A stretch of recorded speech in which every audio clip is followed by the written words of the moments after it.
Hello, Professor. Good afternoon. My name is Kelvin Gonzalez. I'm a student of acquisitions, and this is my project of Unit 5. Well, the first question say, if you have learned any second language, at what age do you begin learning them? Are you more successful now in language that you were exposed to earlier?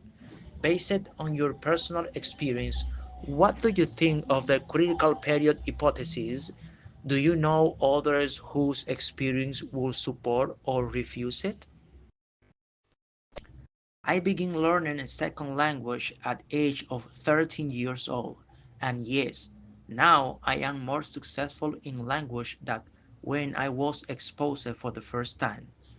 Based on my personal experience, I think that the critical period hypothesis is true.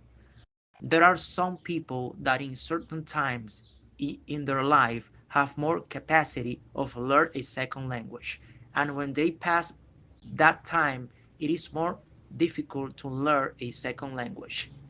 Yes, there are other professors who support this theory based on their personal experience.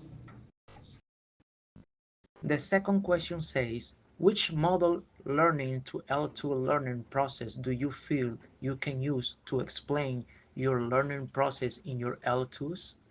Does one seem more plausible than the others? Explain why or why not.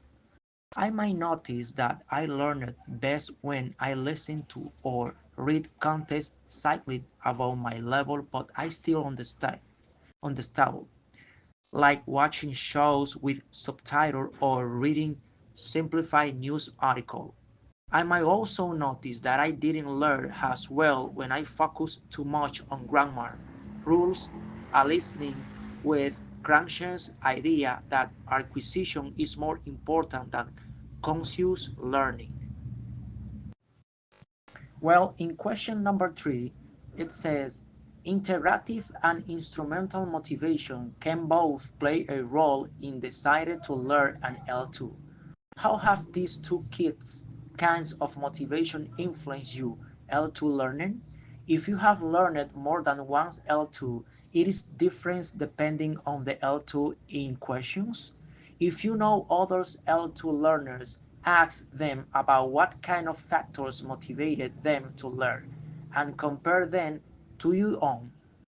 Well, both integrative and instrumental motivation have had a very positive influence on my second language learnings, L2, as they have been the main driving forces behind reading a new levels when learning a second language, especially one that involved emotions. I think it is not different in terms of learning another language. Since all learning of a new language has its own grammatical rules, I asked another student about what factors motivated him to learn a second language.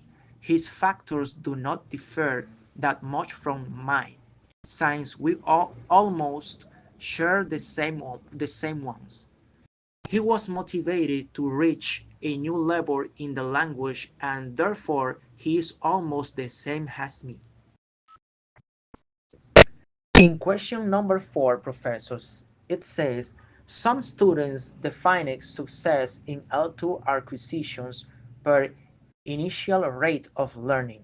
Some define it per the ultimate achievement, where areas are defined based upon how closely a learner comes to native, like pronunciation or grammatically. Judgment similar to a native speaker's. How do you define success in L2 acquisitions in general as compared to how you define it for yourself?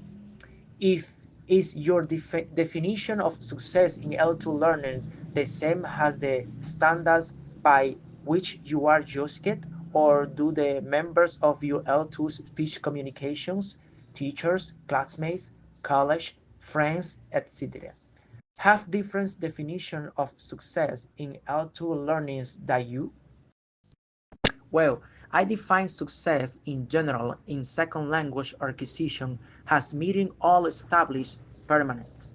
speaking fluency, oral and reading comprehensions, and also the level of commitment you have to learning. Yes, my definition of success coincides with many of my classmates. In fact, it is also coincides with some teachers I know.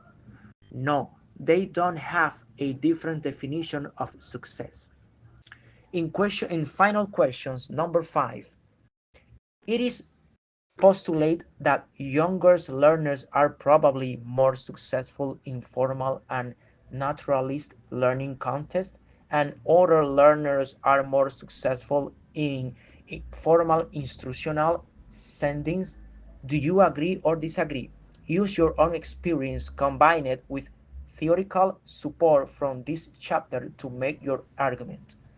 In my personal experience, I agree that younger students are more successful in informal learning contests because being younger, they have the ability to learn faster than those who are not.